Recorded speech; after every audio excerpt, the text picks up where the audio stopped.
Peace, everyone. It's your girl Sequoia Blue. We are back in here with another exciting episode. We have a special guest. We have Tina Erwin, and she is a ghost helper. How interesting, y'all. So, Tina, how did you decide to become a ghost helper, or did it just land in your lap? I think it kind of landed in my lap. It's like a lot of people who have psychic ability. You wake up one day and the next thing you know, you can see some things and you aren't always sure that you wish that you could. People call it a gift, but it's a responsibility because it's not like I could give it back.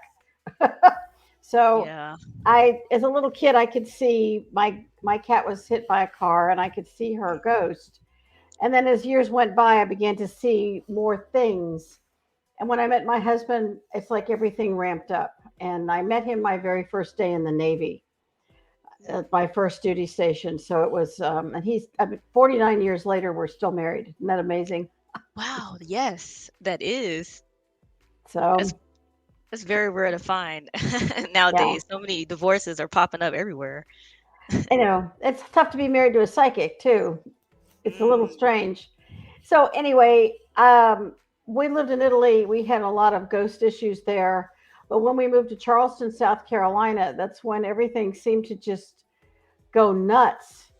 And we moved into a house that was 18 months old, but the property had been had been occupied since the 1600s Mm.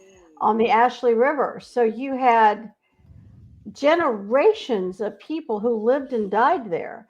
And I could not get this ghost.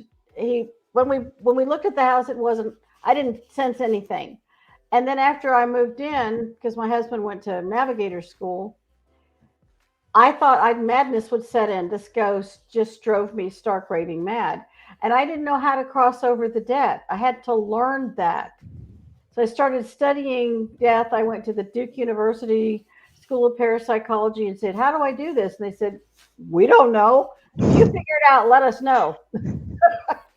So it took me years to figure out what to do, but I Wow. finally did. And that's once I started hearing the stories, which is why I wrote 3 volumes of ghost stories from the ghost point of view. We always hear ghost stories from the scared person's point of view, but these are stories from what it's like to be the ghost. What do you see? What do you feel? What happened to you? That's what those stories are about. And Mm. some of them are just heartbreaking. And it made me realize that the spiritual service of crossing over these people was so tremendous that if I could do that for them, then it would ultimately be the compassion that I would want for myself or someone I loved. Wow, I love it. So do you travel around the world and help people with their, stories and try to help to explain the ghost stories and That's why I do podcasts because I'm doing podcasts all over the world right now. Whether I've got a whole wow. following in England and in Australia, and I've done podcasts in Rome and just all different kinds of places. And the crossing over prayer, which I wrote in 2012, was designed because I broke my iPhone. And I Mm. went to the Apple store, and across the street from the Apple store was an expensive handbag store. I mean, like a grand a handbag. And so I'm wandering through the store because I'm killing time. And I had just published the first ghost book. So I handed the lady a book card that said, "Oh, this might be a really cool book." And she goes, "Oh my God, I can't believe you're here. Do you know how haunted this store is?" And I'm thinking, can this get any stranger? I said, "No, how haunted is it?" She said, "Well, we see racks move and we feel like someone's watching us all the time and no one wants to open the store." And so I remote viewed the store while I was standing there, and I found some homeless people who, were liked watching women. And then I found some very wealthy ladies who shopped till they dropped, they died, and they came back to shop some more.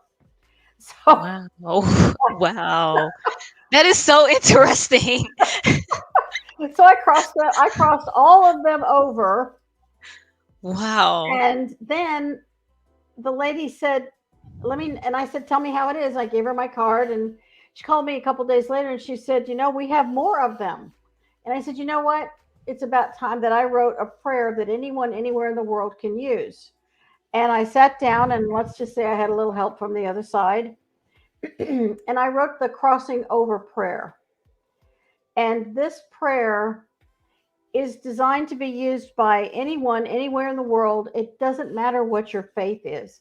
It doesn't matter whether you're an atheist, you believe it, you don't believe it, it's irrelevant. It works. I had a guy in Belgium walk through the battlefields and the graveyards all over Belgium reading this prayer over and over and over and over again so that he could help all these people. And he would hear these little thank you, thank you, thank you, thank yous. And so we beta tested it all over the world. I had people who were volunteering because they had ghosts everywhere. And that's how we know it. So I wrote a book called The Crossing Over Prayer Book, which is available on Amazon. I have 8 books on Amazon, including the ghost books. So there's prayers for if your loved one killed themselves, they committed suicide. If your Mm, child died, what prayer do you say? If your loved one was yeah. murdered, oh my Mm, gosh, mm. it's just tough. We have a lot of people dropping dead right now. Yeah, They I was need gonna, this yeah, help. chime into that, like the whole grief thing, because my stepdad passed away from COVID and my grandma passed away from COVID. And, it's kind of like, we know in Baptist religion, they're like, oh, they're watching over you. But it's like, how do I know? What if they're stuck in a realm and they can't get out? What if they don't even know they're passed away? I mean, it's just so many things because I'm an out of the box thinker. So I'm always thinking, like, oh, how do I go about, making sure they are where they're supposed to be? And, you know, But those are extremely, extremely valid points. yeah. My brother used to work for the Screen Actors Guild in Hollywood, and he called me one day and he said, "Oh my gosh, one of the, one of the producers, a friend of mine, was her car broke down and she was sideswiped and she died. And she's on her phone thinking she's calling, but I can feel that she's doesn't know she's dead." And he said, "Can you just go help her?" So I remote viewed, I followed my connection to my brother to this producer. That's how I made that connection. If your audience wants to know, how does she just do that? Mhm. We're all connected. It goes along with quantum entanglement theory and string theory. It's all physics. And she's standing by the side of the road, and she's talking on her phone, and she's like, "Why isn't somebody answering me? I'm so frustrated, and this cop just won't listen to me." And I said, "Hello." And I look like this kind of white, filmy thing standing there talking to her. It's a mental projection. And I said, "You died. I don't know if you realize this, that you, the, the guy hit you and it killed you. And I am Mm. so sorry." And she says, "Excuse me, you don't understand. I cannot be dead. I have a nail Mhm. appointment this week. I have a meeting with Paramount, and my kids have a birthday party on Saturday. I cannot be dead. This is Mhm. not happening." So I said, "Well, I'm going to bring in this big angel, and this beautiful angel is going to help you with the trauma of this terrible accident, and they're going to walk you across that light bridge over there. Unfortunately, you did not make it. I am so sorry." And Oh, she walked man. away in complete stunned shock. Wow. That is deep. Yeah, we need more people like you because, I mean, you're making me think about Bruce Willis in the movie The Sixth Sense when he was just coming home normally and doing his normal chores and stuff, but he didn't even know he was gone. And That's the little absolutely boy true. could see him. And I said, man, when I was a kid and I saw that, I said, this got to be real because there's some people that's so clairvoyant that can see those things. And man, that's interesting. Um, what do you think happens when we die? Well, I know what happens when we die because I see it. Because yes. What happens is that whether, and the Tibetans talk about this, and I want to point out that I have been studying how this works since I was 8 years old. I don't just talk to spirit and hope I get it right. I want to understand the physics that attaches to this. I want to understand how the energy works in a body that is no longer animated.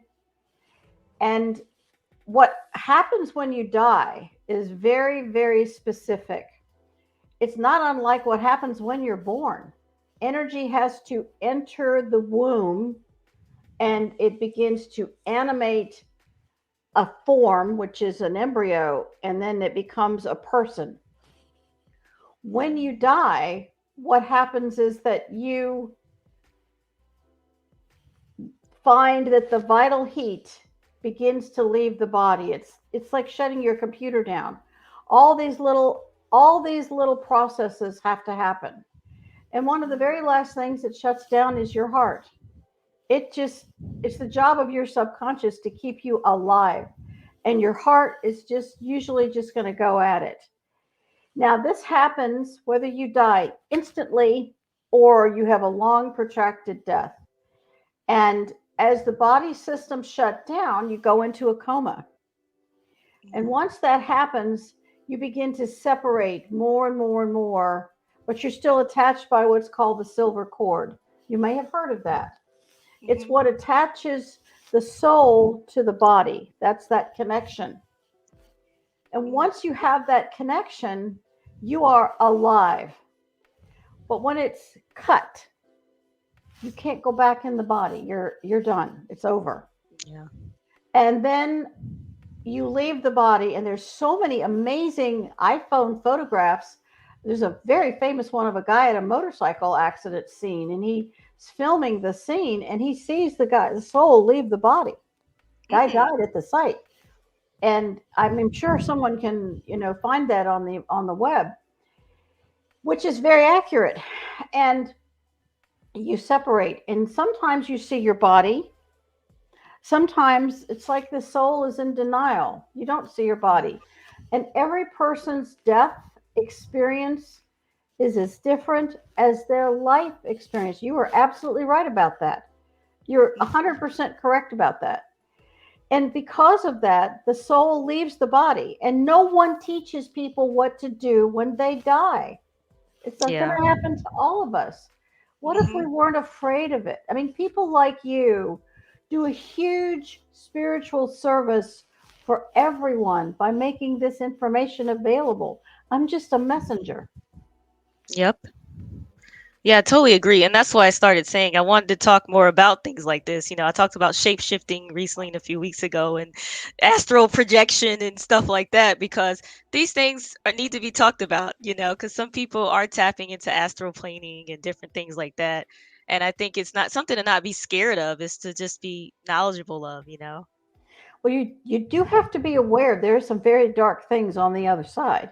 Yeah. And that's part of what happens when you die is you can see these dark beings. Do you remember the movie Ghost with Whoopi Goldberg and Patrick Swayze? Yes. Yes. Awesome film. It's remarkably accurate.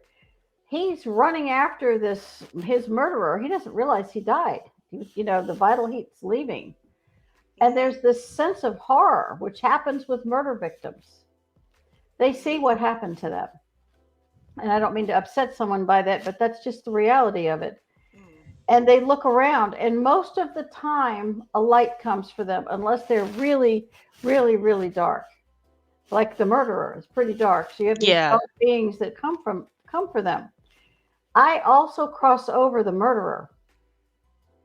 And let me tell you why. Oof.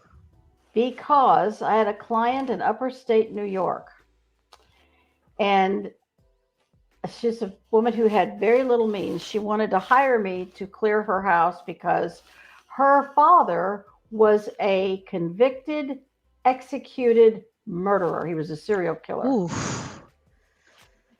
And he was haunting her and telling her to kill her 4-year-old daughter Oh my goodness. every day, day after day after day. And I said,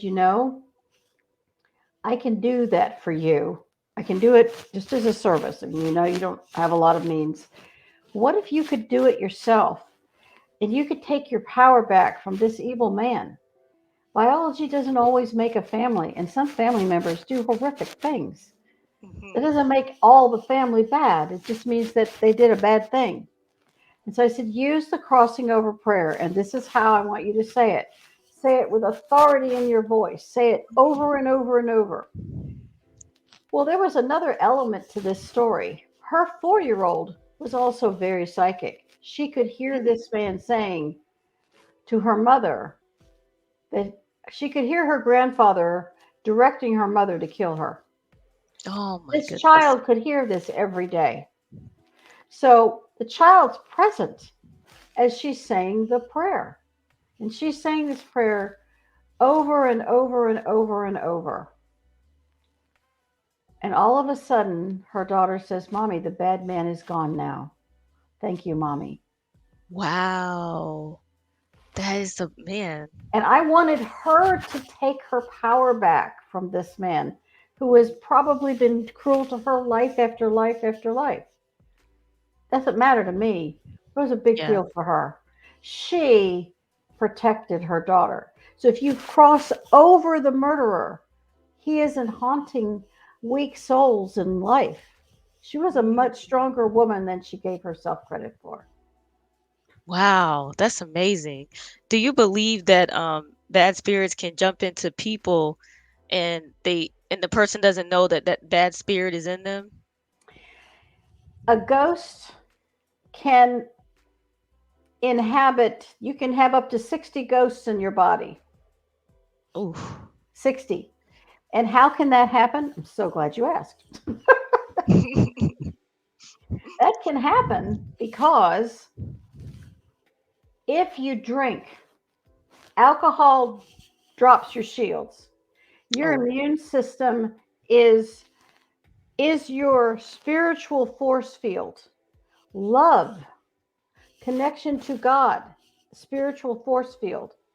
When you drink alcohol, when you take drugs beyond aspirin and Motrin or something, when you drink, you take drugs, you drop that force field to zero.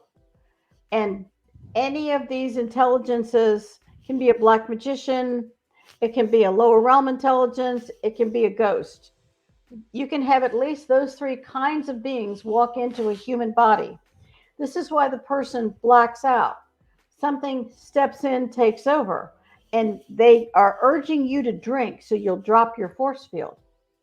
It's Mm. hideously cruel. And people don't know that. That's why a lot of people get themselves into trouble at all these rave parties and other things that happen. Everybody likes to drink to be social. They don't understand.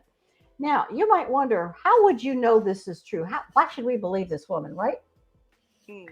There are two board certified psychiatrists, Dr. Bruce Goldberg and Dr. Raymond Moody, who have also identified this and written about it, that alcohol drops your emotional and your spiritual and your physical force field. Because think how many accidents happen, how many injuries happen when Yeah. someone is drunk.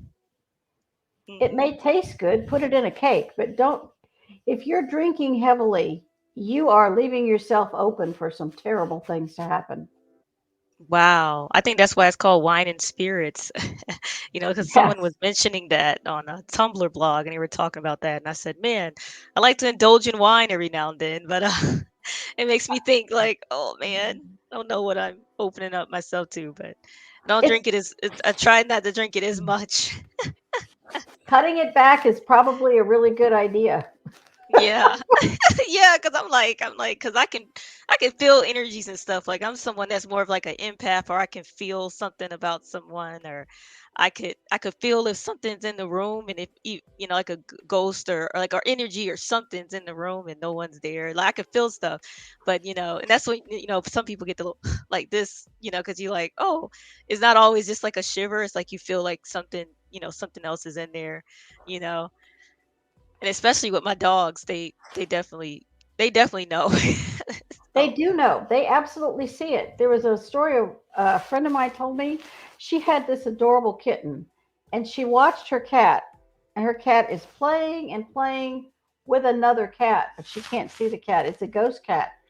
And these Oh. kitties are playing, and the ghost cat went right through a wall, and her kitten knocked herself senseless trying to follow her. Oh my goodness. Oh my God. That's crazy. So what are your thoughts on the Ouija board? Because that's like a big topic. Ouija board, tarot cards, and seances open you up. It's not only open you up, but they open up a portal to a dark world. And innocently, you have not a clue how to close that world. You don't know how to close the portal. I just cleared a house in California last night, actually, and they were practicing all of these things. And they opened up a portal that was the size of the diameter of the house. And all of this stuff Ooh. is just pouring through. And you have to be pretty sophisticated psychic to close it. So when you do that, you will make sure you're never wealthy. If you're doing Ouija and tarot, when was the last time you saw a wealthy tarot card player?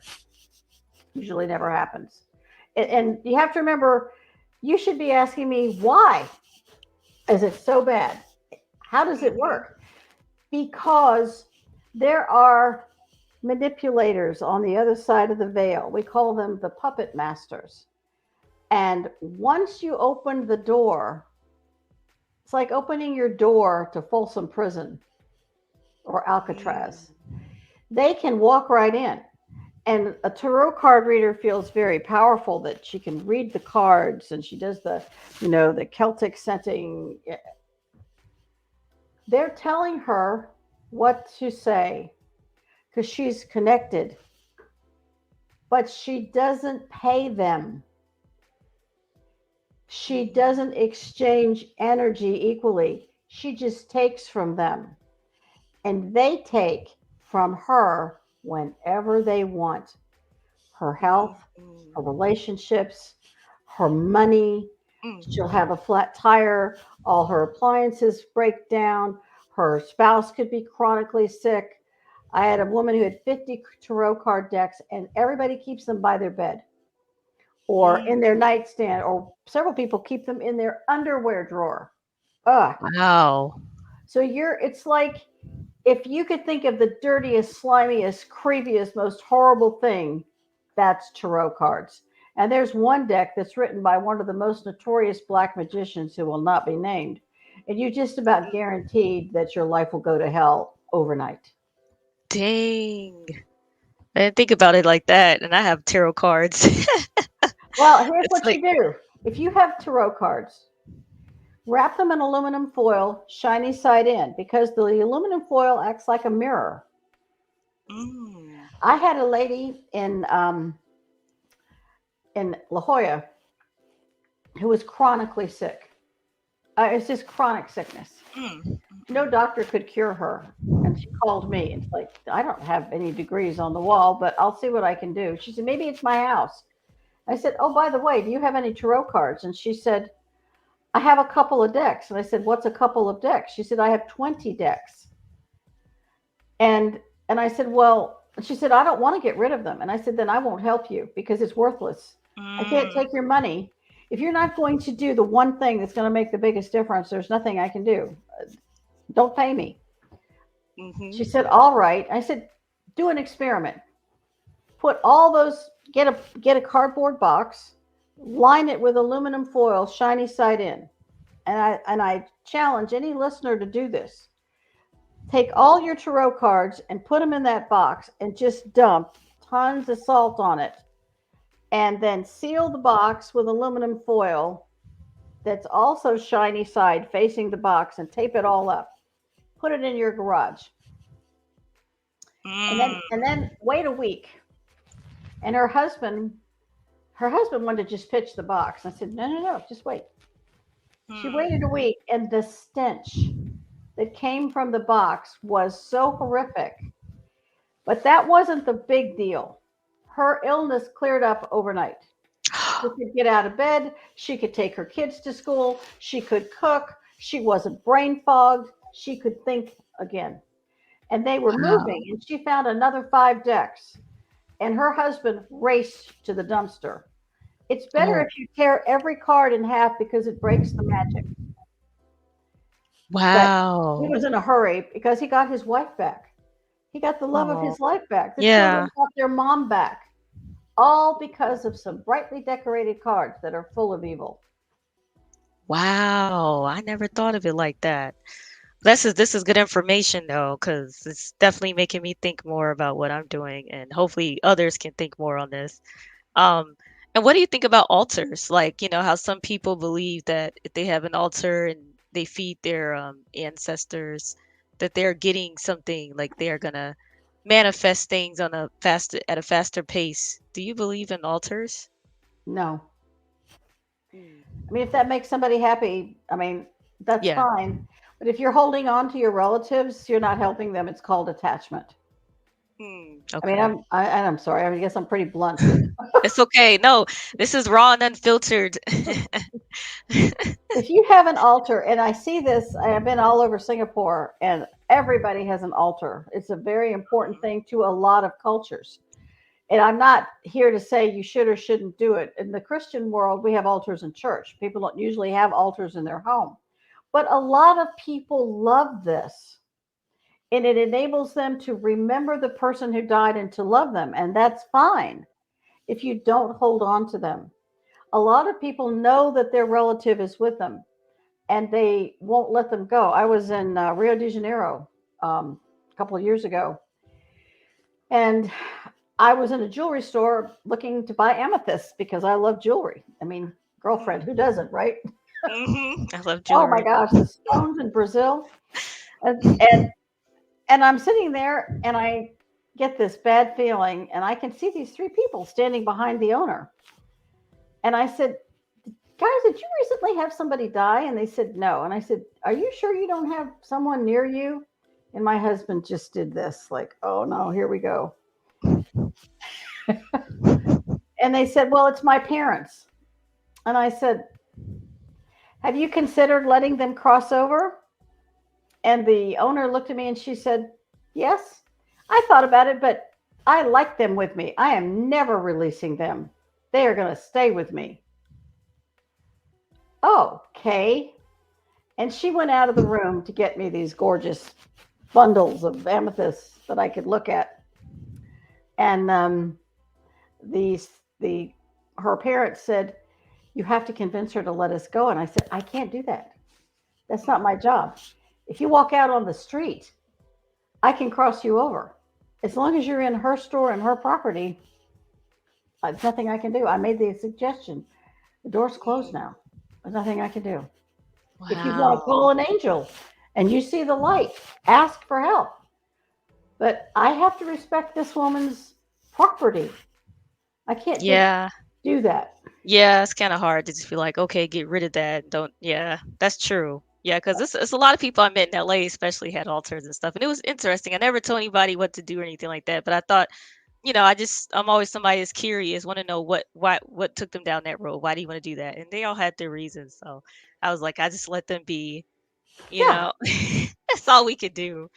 And I remember one time I met a psychic, and he was telling me that I should wear white to bed to protect myself from demons and stuff like that. That in my sleep. Do you believe in that? Like wearing white so you don't have bad nightmares and stuff like that. Well, that doesn't help your sex life if a black negligee turns on your husband. I know, right? I'm like, wait a minute. What if somebody wants you to wear, black and purple? Yeah, I mean, there are several things that protect you in the sleep state. He was right about that. Um, if you are having a lot of problems, yes, wear white. It's wonderful. Mhm. I mean, there's a lot of beautiful colors out there. I would suggest if you feel like you are being troubled in the sleep state, and then I'm hoping that your listeners can find some help with this because I hear this many times.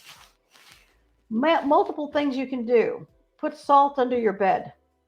Mm. That's a bowl, good sized bowl of can be sea salt, iodized salt, doesn't matter. Put a glass of water next to your bed and put salt in it. That's exceptionally effective. Mm. And pour it out in the morning. Believe me, your cat won't drink out of it more than once. So The other thing you can do is make sure you bathe at night. Mm, If you bathe at night, you wash off negative energy by the simple act of bathing. Cleanliness is next to godliness because it washes away darkness. Especially wash your feet. If you don't have a septic tank, which I have out here, use a salt scrub on your feet. They're not expensive to make. A little salt and some oil on your feet, and you only need like a teaspoon in your hand. You don't need a glove. You need a little tiny bit. mm, And you scrub your feet. Your feet pick up a lot of darkness. If you're walking the streets of Los Angeles or New mm, York City, mm. it's a lot of darkness there. Yeah, yeah. You need to really scrub your feet. So now you have entered the sleep state clean, protected. If you really are afraid, ask that spiritual police surround your bed. Put a green light in your bedroom. They're Mm, called party lights. Home Depot and Lowe's sell them. Party lights. Or the old fashioned hot Christmas lights that you can put in a night light, the green ones. mm-hmm. The frequency of green light keeps these beings out of your room. And the final, most important thing of all is pray at night to God. Yes. Those prayers that you send into the heaven world make this link. You are now connected to the divine as you enter the sleep state. Mm. I like that. That was great because I'm gonna try some of those things, and I hope others try it. Because I always, every time I talk to somebody, said I didn't get much sleep. I can't sleep at night. I didn't get much sleep, and it's like, we're all trying to fight for sleep here with all this stuff going on, the COVID and stuff causing brain fog and all this other stuff. It's been hard for people to sleep, so yeah, they should try some different things to help them to help themselves out. Um, so I'm about to wrap it up, but I want to ask you two more questions. So, what would you tell your 18-year-old self? What a life is ahead of you.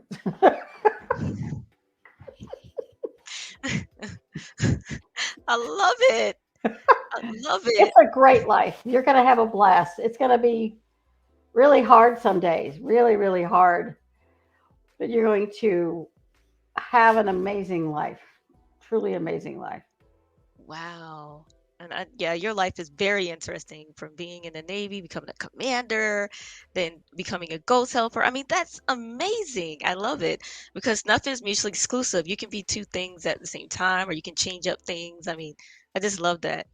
Um, and so, what books would you recommend to the audience to read, including your books as well? I There are several books. One of them, there are just some awesome authors out there.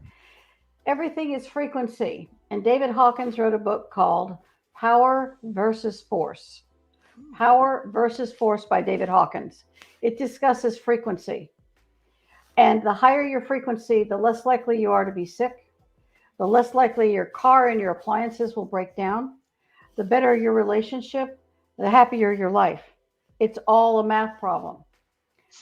mm. The other books, I have 8 out there. One is a book on grief. We've got people dropping dead like flies right now. The death rate is up 40%, which is the highest that's happened in history, I think. Only plague time was worse. Oh man.